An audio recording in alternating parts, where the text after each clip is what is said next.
There's nothing easier than dying suddenly. It can happen to anyone, anytime, anywhere. But hold off on digging your final resting place just yet. Today's tips might just save your life. There are plenty of fast-track ways to meet your ancestors, and one of the easiest, electricity. If you're chilling at home and suddenly smell something fishy, and Grandpa isn't back from his fishing trip, check your outlets. Unplug everything. Seriously, it could save you from a house fire. That fishy smell might be burned wiring behind the wall. Melting plastic in a socket tends to give off that oddly familiar scent. If you ever find yourself in a burning building, stay low and crawl. The air that's still breathable is near the floor. And whatever you do, don't open the windows unless you're planning to jump out and escape. In case you skipped physics class, here's a quick refresher. Fresh air feeds the fire like fuel, making it grow even stronger. If you're swimming in a pool and suddenly taste metal, get out, fast. That could mean there's an electrical short somewhere in the water. Either that or someone just tossed a toaster in for fun. But a short circuit in a pool isn't the worst-case scenario. Imagine walking down the street and a power line crashes to the ground next to you. Do not walk, do not run. That's basically a shortcut to the afterlife. Instead, hop like a bunny or shuffle without lifting your feet. Here's why. Electric current flows based on voltage differences, and if your feet are at different potentials while walking, that's enough to zap you. But if you hop, you've got a chance. Of course, you'll look so ridiculous doing it that you might just die of embarrassment. Now let's imagine you've ended up on a deserted island surrounded by nothing but coconuts. Sounds like paradise, right? Nutrients, hydration, survival. But here's the twist. Those ads you've seen your whole life? Lies. Brown coconuts are not your friend.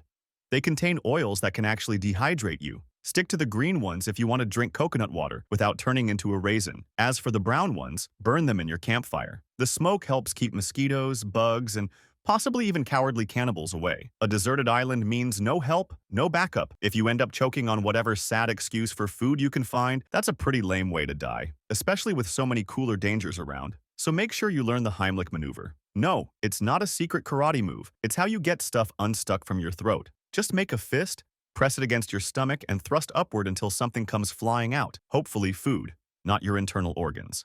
If you ever find yourself in a survival situation, remember the rule of threes. It might literally save your life. You can survive 3 minutes of severe bleeding, 3 minutes without air, or 3 minutes in freezing water. You've also got about 3 hours in extreme heat or cold before things go seriously downhill. You'll last roughly 3 days without drinking water, and up to 3 weeks without food. Makes you wonder, who tested all of this, and where exactly are they buried? Let's say you pop out to the store and run into a mountain lion. What do? First rule, never turn your back on it. As long as it sees your face and eyes, it's much less likely to attack. Best case scenario, wear one of those ridiculous hats with fake plastic eyes on the back or slap a mask on the back of your head. Some African tribes have used this trick for centuries to ward off lions, and in parts of India, they've done it with tigers too. Although, to be fair, those striped jerks are a lot smarter, and the mask trick doesn't fool them for long. Neither masks nor weapons helped the poor folks of the Kumaon region in India, where a single tigress managed to take out nearly 500 people over 12 years before a British hunter finally put an end to it. Speaking of hypothermia, it can kill you faster than you think, so staying warm in extreme conditions is a must. Here's what to remember. If someone's shivering, that's actually good news. It means they can still be helped. Just warm them up. But if they start getting sleepy in the cold, that's a bad sign. And if they begin stripping off clothes in freezing weather, yeah, they're basically done for. Nerve damage messes with their brain, making them feel hot, so they undress and freeze to death while trying to cool off. But let's say you survive and make it back to civilization. You'd think the suffering is over, but nope. Most people start eating and drinking like crazy, and that's the next trap. After extreme starvation, your body can't handle a sudden feast. No matter how tempted you are, eat slowly and in small amounts, because even one extra cookie could literally be your last. Now let's talk tornadoes. Those lovely spinning death funnels that kill hundreds of people every year. Surviving one isn't easy. Rule number 1, if a tornado looks like it's not moving, it's definitely heading straight for you. At that point, you might as well grab your phone and record your final but most epic video. The strongest tornadoes can lift cars, houses, even metal bridges into the sky. Some people have survived being caught inside the vortex itself, where there's an eerie calm and low pressure, but reaching that center without getting shredded by flying debris? Good luck. And even if you do, the tornado might toss you a few kilometers away. And let's be honest, the landing probably won't be gentle. Another solid survival skill? Learn to recognize smells. If you smell fish, it might just be fish, but if you catch a whiff of roasted almonds, it could be cyanide. Don't know what cyanide smells like?